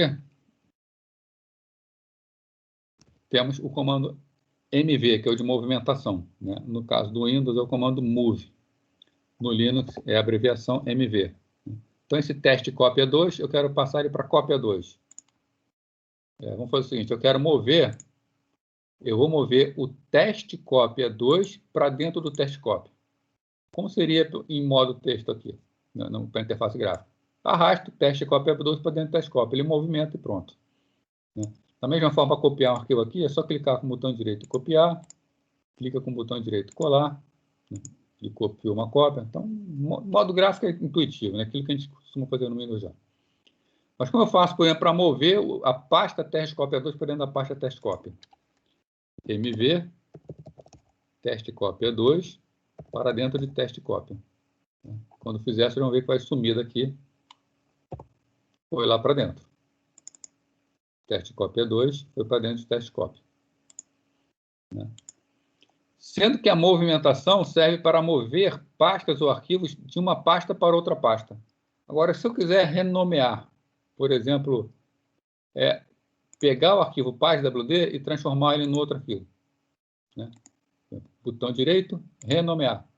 Em vez de PASWD, agora ele chama UZU. Mudou de nome, UZU. Né? E para renomear por linha de comando. Né? Tá lá, UZU. Não gostei, não é UZU, eu quero usuário. MV, UZU, usuário. Se o usuário for uma pasta, ele vai mover o arquivo UZU, mantendo o nome dele, colocando dentro da pasta usuário. Como não existe aqui essa pasta usuário, ele vai mudar o nome de UZU para usuário. Então, passou a chamar usuário. Isso vale para pastas também. Para o teste cópia, MV, teste cópia, eu vou chamar essa pasta agora de pasta cópia. Mudou o nome da pasta. Então, são comandos que, embora sejam comandos de arquivos, servem também para diretórios. Vou fazer uma chamada aqui só para garantir que eu não vou esquecer.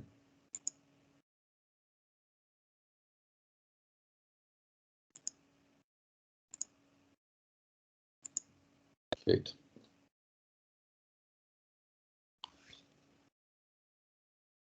Bom, então, vamos lá. Então, tem alguns comandos para a gente ver ainda. Próximo comando é o comando man, já comentei com vocês, é o comando de manual. Né? Qualquer coisa, até man, se você botar man, ele vai ensinar a usar ele mesmo. Né? Ele está dizendo como se usa o manual. Né? Man, CP, vai mostrar como é que usa o comando CP. Lembrando que para sair desse tipo de comando de terminal, é a letra Q. Clear, comando para limpar a tela. Né? Isso normalmente é usado quando você está usando programação, ou chega uma pessoa e você quer esconder rapidamente o que você está fazendo. Clear, limpa a tela. Na verdade, é uma enganação, ele não limpa a tela. Se você rolar a tela para cima, e aqui tem limpou só para me contrariar. Tá? A versão anterior do terminal ele não limpava a tela. Né? Deixa eu sujar mais a tela aqui. Uma outra forma é Ctrl L. Está com pressa, digitou Ctrl L, aí o Ctrl L, ele só joga a tela para cima. Tá? Então, se está fazendo alguma coisa lá, não é para os outros ver, Ctrl L, joga para cima, mas continua as coisas lá para você poder voltar.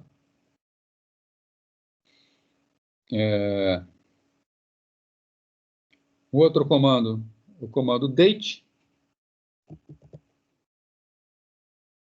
O comando date, ele mostra a data e hora do sistema. Tá? No Windows, você tem o comando date para mostrar a data e o comando time para mostrar a hora. No Linux, o comando time é para outra coisa, conforme nós vamos ver. Então, se você quer ver data e hora, é o comando date. Então, no caso hoje, 22 de março, uma segunda-feira de 2021, 19h41, menos 3 é o nosso fuso horário. Então, o fuso horário é menos 3, horário de Brasília, né, em relação a Greenwich. Para modificar a hora do sistema, o formato é, né, date, e a gente fornece a nova hora com o formato mês, dia, hora, minuto, e aí, opcionalmente, né, vou botar entre colchetes, você não precisa botar, mas ano, pode ser com 2 ou com 4 dígitos, ponto, quantidade de segundos. Então, aqui você muda a hora do seu sistema para hora, minuto tal, segundo tal, do dia mês, do mês tal, do dia tal, do mês tal, para o ano tal, né? Então, por exemplo, vou dar um Ctrl+C aqui. Se eu quiser mudar hoje para date, para 14 de fevereiro. Então, 01 mês, fevereiro 14, vou botar meio-dia e 34. Né? É uma tarefa administrativa, provavelmente vai falhar aqui. Então, não foi possível ajustar, a operação não permitida. Para que eu execute uma tarefa administrativa, ou eu viro um superusuário, ou eu posso executar o comando com um comando chamado sudo, superuser do, para evitar que eu entre toda hora na conta usuário. Então, eu explicitamente quero executar o date como superusuário. Ele vai pedir a minha senha. Senha para Fábio. Vou botar minha senha. E executou o comando. Quinta-feira, 14 de janeiro de 2021. Se eu olhar a data, não mudou. Continua segunda-feira, 22 de março de 2021. Tá? Isso aqui é um caso particular de alguns sistemas operacionais, é o caso do Ubuntu, que está usando o Gnome e o Gnome está tomando conta da hora para mantê-la sempre certa. Então, não adianta eu querer botar a hora errada, porque o Gnome ele está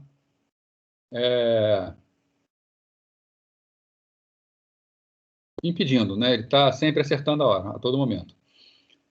Duas maneiras de evitar isso, né? Eu posso desabilitar essa característica, que é o comando time_date. Professor, Oi. antes de você seguir, deixa eu só te perguntar uma coisa. O Gnome, ele seria o que exatamente? O Gnome ele é, cenário do Ubuntu. Ele é a interface gráfica. É um ambiente gráfico aqui, no caso esse que eu estou utilizando. Tá? Você pode instalar outros ambientes gráficos. Né? Por exemplo, semana passada eu instalei o Gnome Flashback, que é com, em vez dele ter essa cara mais de tablet, ele tem uma cara mais de desktop. Tá? Então, você pode o Linux, você aceita instalar várias interfaces gráficas diferentes. Né? Se você tem uma máquina, por exemplo, memória e processador bom, um excelente ambiente gráfico é o KDE, um dos melhores ambientes gráficos que eu já vi. Tá? Já gostei muito de trabalhar com ele. Tá legal isso? Claro? Tá legal, sim. Eu só não tinha noção. Eu já tinha ouvido falar da interface gráfica Gnome, eu só não tinha noção que ela também controlava a data desse jeito que você mostrou aí. É por isso que eu perguntei. Ela, na verdade, que quando você instala ela instala um aplicativo que toma conta da data. Não é bem ela, né? Mas ela coloca junto dela um aplicativo. E você pode desabilitar por esse comando aqui, time_date_ctl. Aí você passa comparando 7 NTP, NTP é um protocolo de hora, 0. Se fizer isso, você desabilita. Claro que isso tudo tem que ser feito com o sudo, porque tem que ser o administrador. Quando você faz isso, desabilitou. Se você desabilitou, agora você consegue alterar a data na mão. Então, se você botar lá o comando que você quis, der o comando date agora, foi mudada para 14 de janeiro de 2021. Meio-dia e 34, conforme eu queria. Né? Para habilitar, é dar o mesmo comando, mas passando o valor 1. Ele habilitou e já acertou a hora. Se você pedir a data de novo, já está a data de hoje, 22 de março, segunda-feira. Né? Dentro daquela ideia de ver tanto em comando quanto em interface gráfica, né? Esse aqui é o comando que desabilita e habilita. Como eu faço isso na interface gráfica? A gente vem em configurações, data e hora, Clicou em data e hora, está vendo que é data, hora automática. Eu não consigo mudar a data, a hora por aqui. Se eu desabilito aqui, aí sim eu consigo clicar em data, hora e modificar a hora. Faço manualmente. Se eu habilito aqui, volta a ser automático. Ele faz automaticamente. Com um detalhe, né? Isso aqui ou modo de comando é a mesma coisa. Eu vou dar aqui o 0, de novo, ó. Botar NTP 0. Automaticamente ele vai desabilitar. Tá ali, ó. Enter. Não desabilitou só para me contrariar? Ah, tá pedindo a senha. Boteco. Botou a senha, desabilitou automaticamente. Quando eu habilito, vai habilitar automaticamente também. Então, é a mesma coisa, fazer em modo texto, fazer utilizando a interface gráfica. Isso aqui, na verdade, esses comandos são para habilitar ou desabilitar, fornecer a hora na mão. Tem também no documento que eu coloquei para vocês aí, o comando date ele pode ser utilizado para fazer formatação de data e hora. Tá? Então, por exemplo, %D dá o dia do mês, %Y maiúsculo, o ano com 4 dígitos. Então, se eu quero formatar uma data para um programinha que eu estou fazendo, que o Linux ele permite programar o Shell. Existem vários programas feitos para Shell. Né? Se eu colocar, por exemplo, o comando date, né, e colocar, chamar o date colocando o sinal de mais e as aspas, significa que apenas que ele vai formatar a hora atual para o formato que eu quero. Né? Então, um exemplo de formato. %H ele me mostra a hora. %M maiúsculo, ele me mostra o minuto. Né? %D ele mostra, de minúsculo ele mostra o dia. Então, %D ele mostra o dia, %M, minúsculo o mês, %Y o ano. O que ele fez? 19:48, 22, 03, 21. Né? Se eu quero uma formatação mais bonitinha, né? O que a gente costuma botar?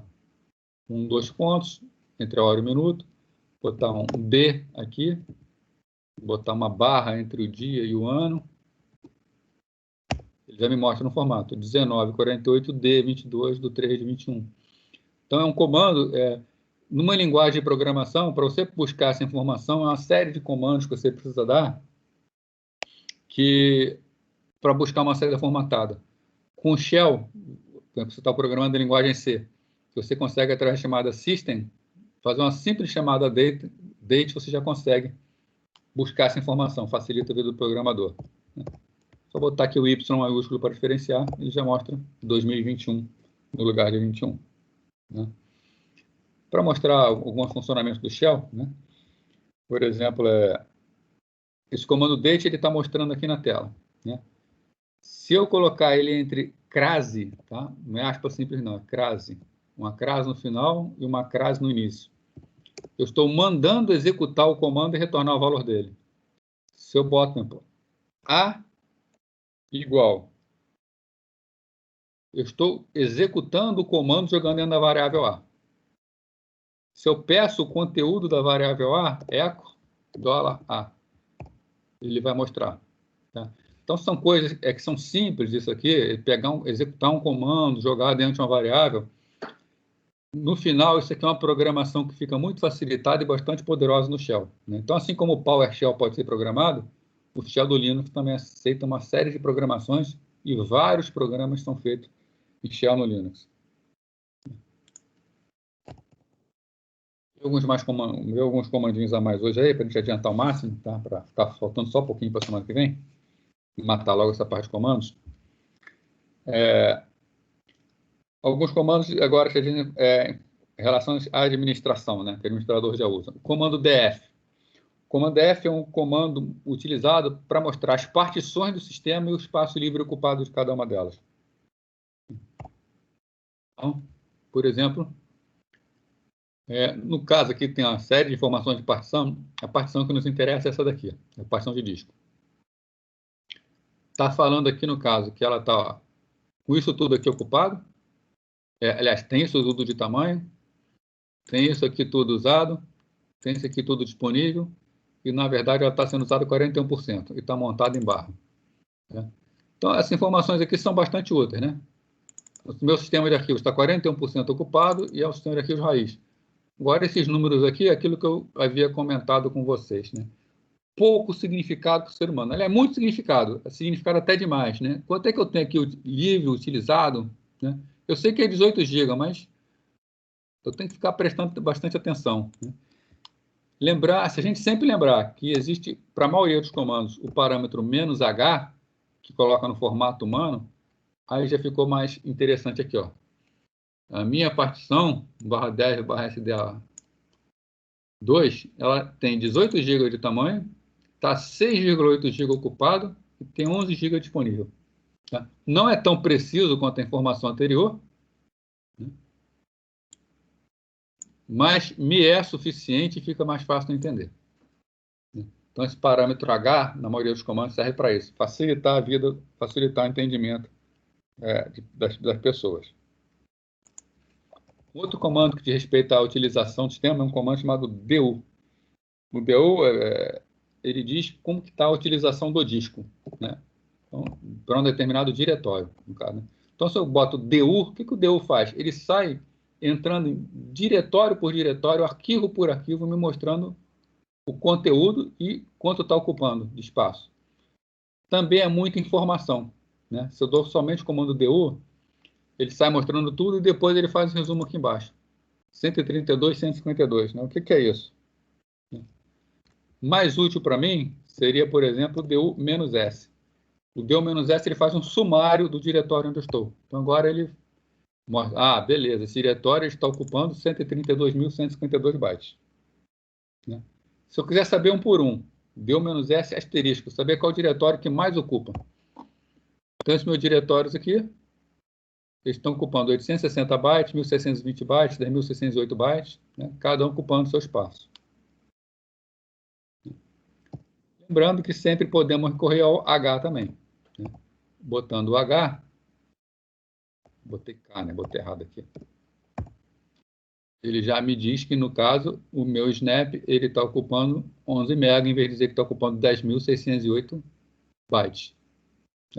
K bytes, no caso que é em forma em K bytes. Em vez de 10.608 K bytes, ele está ocupando 11 MB. São informações, né? A pasta cópia está ocupando 1,7 MB. Novamente, são informações que não são tão precisas, mas são mais fáceis do ser humano entender.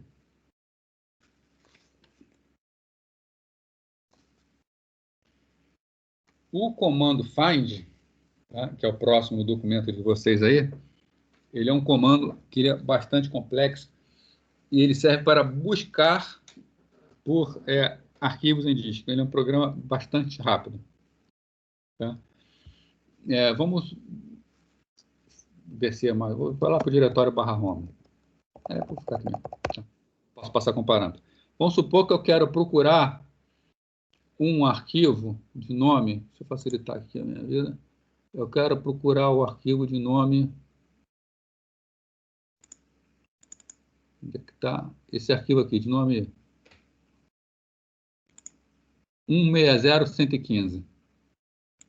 Tá, deixa eu nomear para ficar mais fácil aqui. Eu vou chamar de procurado.tar.gz. Eu cliquei no lugar errado.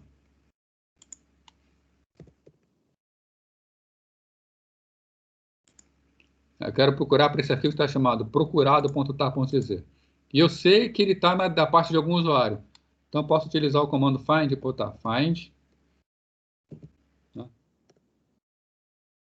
A partir do diretório /home, um arquivo de nome, -name, procurado.tar.gz. Ele vai, a partir do diretório home, entrar em diretório por diretório e procurar onde está esse arquivo. Então, ele encontrou para mim, ele falou, está no diretório /home, /fab, /pasta cópia, /procurado.tar.gz. Então, uma forma rápida de fazer a busca. Se eu não passar um parâmetro dizendo que eu quero buscar, ele mostra tudo. Né? Se eu botar ali apenas find /home, ele sai listando tudo. Né? Uma forma também de usar o find é botar o find /home, aí tem um comando que nós vamos ver vai dar tempo só semana que vem, chamado pipe. O pipe, eu vou usar um outro comando, grep. Vou botar só procurado, só parte do nome. Ele vai... O que o find /home vai fazer? Vai listar tudo, conforme nós vimos aqui. O pipe vai passar a saída desse comando e vai alimentar esse comando grep. Esse comando grep ele vai procurar pela string procurado dentro daquilo que for passado para ele. Então, com isso, o find listou tudo e o grep encontrou o procurado. E destacou em vermelho o procurado. Então, mais adiante, a gente vai ver como fazer redirecionamento de pipes. O grep é o próximo comando. Esse comando grep que eu mostrei aqui para vocês, que é o próximo comando no documento, que serve para procurar por padrões. Por exemplo, eu quero procurar dentro do diretório, eu quero procurar por Fábio, grep, quero procurar pela palavra Fábio dentro do arquivo /etc/wd. Ele vai varrer o arquivo inteiro /etc/wd e vai mostrar todas as linhas nas quais aparece a palavra Fábio. Então, está aqui, usuário Fábio, algumas informações da conta Fábio. Se eu quiser mais informações, tem um outro arquivo, que é o Shadow, que a gente vai conhecer também. Só que o Shadow, como é um arquivo protegido, eu tenho que dar com o sudo, superusuário.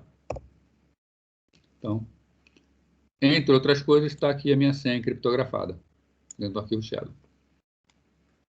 Então, mostra as informações do usuário. Agora, se eu quiser procurar por todos os arquivos que contenham a palavra Fábio dentro do diretório etc. grep, procurar pela palavra Fábio dentro do diretório /etc, todos os arquivos lá dentro. Ele vai listar, mas vai dar uma série de mensagens de erro também. É um diretório, não conseguiu ver. A gente vai ver aqui de adiantada também, se a gente coloca o comando sem comando 2, sinal de maior, /dev /null. Vocês vão entender depois o que é isso. Tá? Ele vai pegar todas as mensagens de erro e vai evitar de mostrar na tela. Nesse caso, ele está mostrando que o arquivo /etc/group tem essa série de informações sobre Fábio.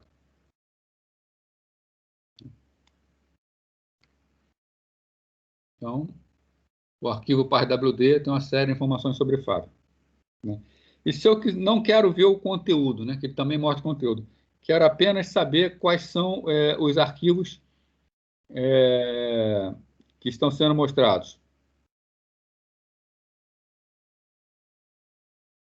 O contrário, eu quero ver apenas o que é mostrado, não quero ver os arquivos. O comando é o /h.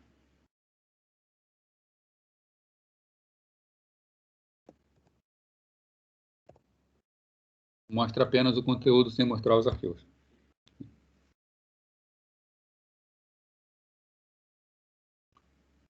A gente dá uma terminada aí, com os outros comandos rápidos.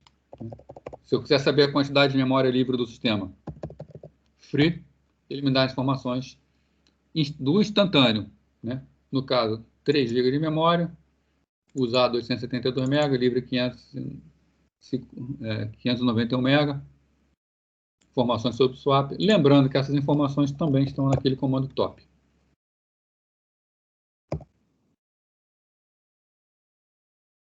Alguns outros utilitáriozinhos. Head, para mostrar o início do arquivo. Então, o head ele mostra as primeiras linhas de arquivo texto. Head /etc /wd. Mostra as 10 primeiras linhas. Se eu quiser ver só o início. Se eu quiser ver numerado, NL, numberline, /etc /wd. Ele mostra o conteúdo do arquivo numerando linha a linha.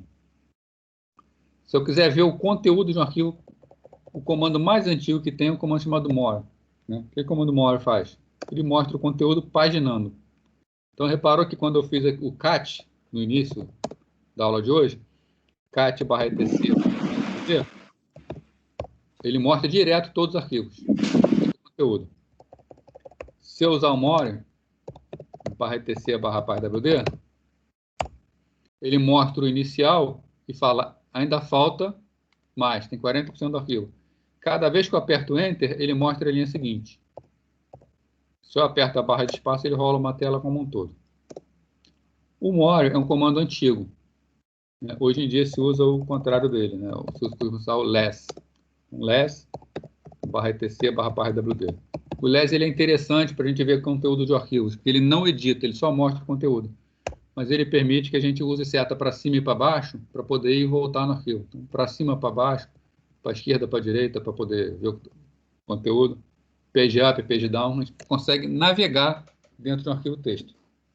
Para sair, tem que apertar a letra Q.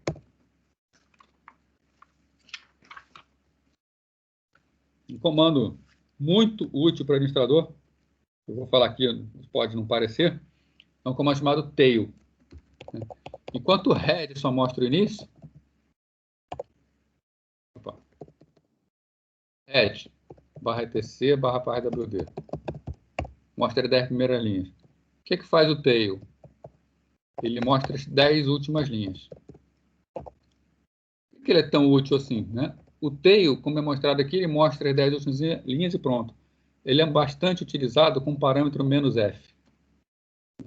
Então, tail, "-f", e um arquivo. O que o "-f" faz? Ele mostra o conteúdo do arquivo, mas ele fica preso no arquivo. Qualquer coisa nova que for adicionada ao arquivo vai aparecer aqui. Para a gente poder ver isso, então Ctrl C aqui, vou dar um comando, tail "-f", está mais para o lado aqui, /var, /log, /syslog. Né? O que é isso aqui? O syslog é um dos logs do sistema, que ele mostra o que está acontecendo no sistema.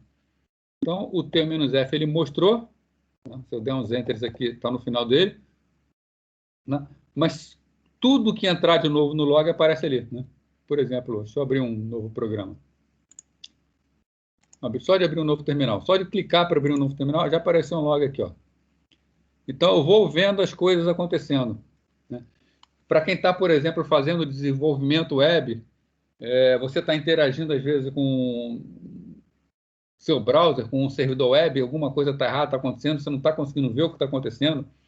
Se o servidor web estiver, por exemplo, no Linux, você dá o comando tail-f e fica vendo o log do servidor web. Conforme você vai acessando o servidor, o log vai te mostrando em tempo real tudo o que está acontecendo com o servidor. Então, você consegue deburar, interagir de uma forma muito mais rápida. Fica bastante fácil procurar pelos problemas. Então, tá, já chegou mais log. Então, o tail-f ele fica preso no arquivo, mostrando o log do arquivo. É muito usado realmente para quando a gente está procurando por problema no sistema. Existe um comando chamado sort. É um programa para ordenar.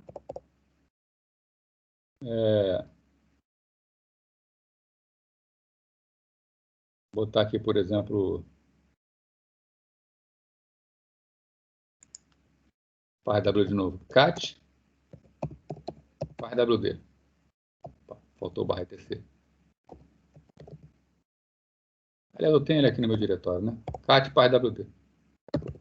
cp/etc/pardwd, eu tinha apagado ele. Ponto. Eu tenho aqui o chamado pardwd no meu diretório. Se eu quiser ver o conteúdo dele, cat, pardwd. Ele mostra o conteúdo conforme está. Se eu usar o comando sort vai ordenar esse arquivo. Né? Por exemplo, sort. Depois a gente vai ver o que são os sinais aqui, tá mais para frente. pardwd. Ele mostra a saída ordenada. Ordenou, colocou na ordem alfabética. Sendo que a gente ainda pode pegar e jogar para dentro de outro arquivo. Tem um arquivo ordenado agora. Se eu olhar o conteúdo de ordenado, eu tenho esse comando aqui. Sort pardwd ordenado. Se eu pego o pardwd, tá o arquivo original. Se eu pego o arquivo ordenado, ele aparece em ordem alfabética. Então, um utilizário também que ajuda em alguma coisa. Comando interessante para ver o peso de um processo no sistema é o comando time, né? Então, o comando date, eu falei para vocês que mostra a data e hora. E o comando time? O comando time ele é utilizado para medir quanto um processo utilizou do sistema. Tá? Então, por exemplo, aqui, ó, vou executar um processo, o que eu faço? Eu chamo time e coloco o nome do programa. Por exemplo, Firefox. Ele vai executar o Firefox normalmente.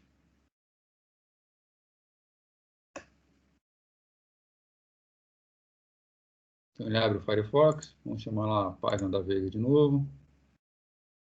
Vamos botar algum uso aqui no sistema.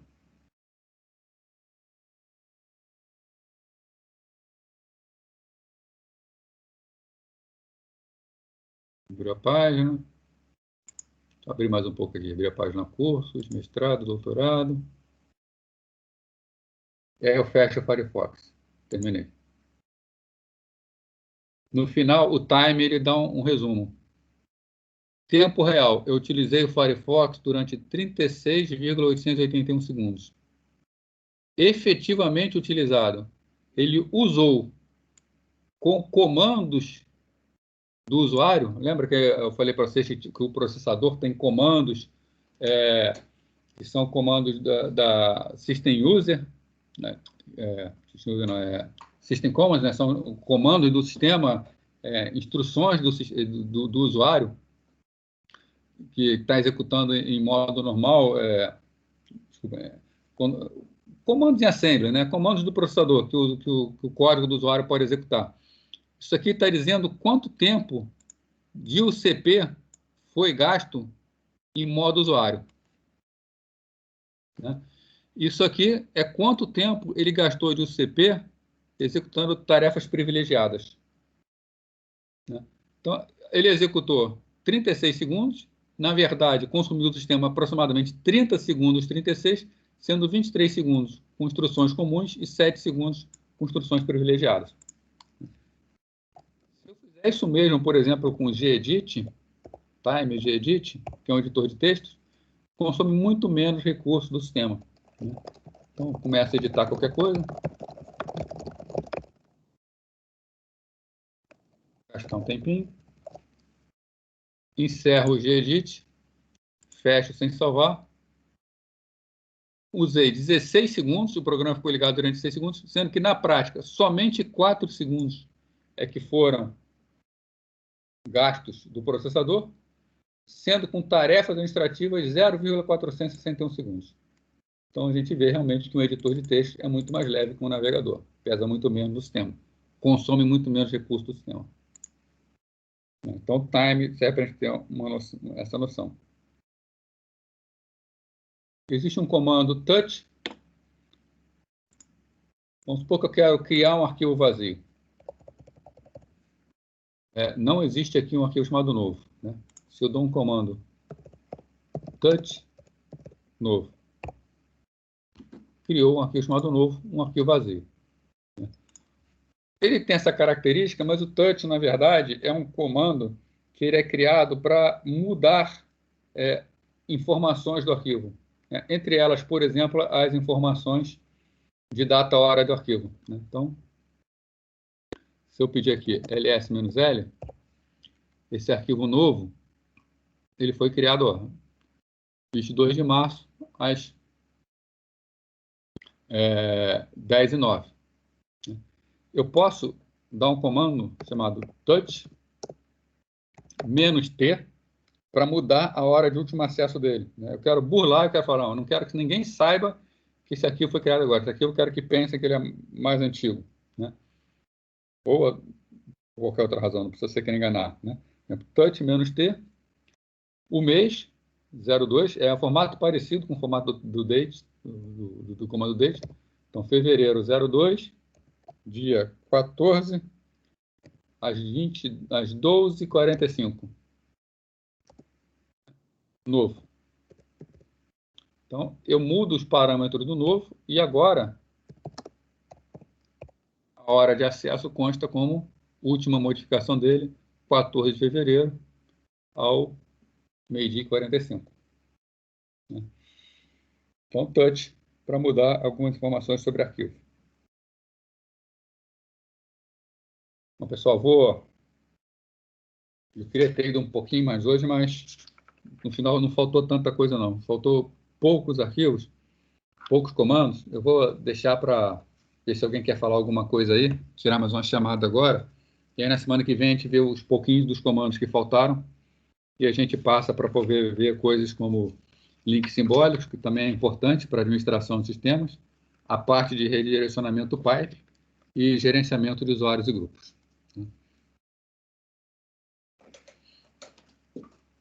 Alguém quer fazer alguma pergunta sobre o que a gente viu hoje, ou então sobre o trabalho que eu coloquei lá para vocês poderem fazer?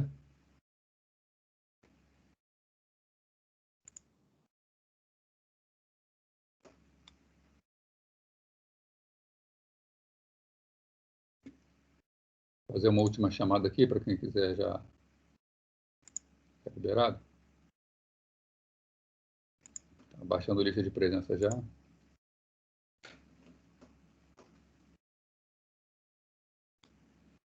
O trabalho eu coloquei, acho que foi quinta-feira passada. Vocês têm 2 semanas para fazer ele. Só vou pedir para não deixar para fazer, né? A gente tem aquela tendência de, quem já viu algoritmo de escalonamento, sistemas operacionais, né? Escalonamento por prioridade, né? Deixa para fazer por último aquilo que tem que entregar por último.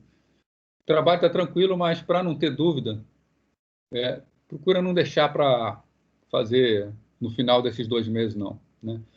O trabalho, efetivamente, vocês só vão conseguir fazer... Quem já conhece o Linux vai fazer fácil.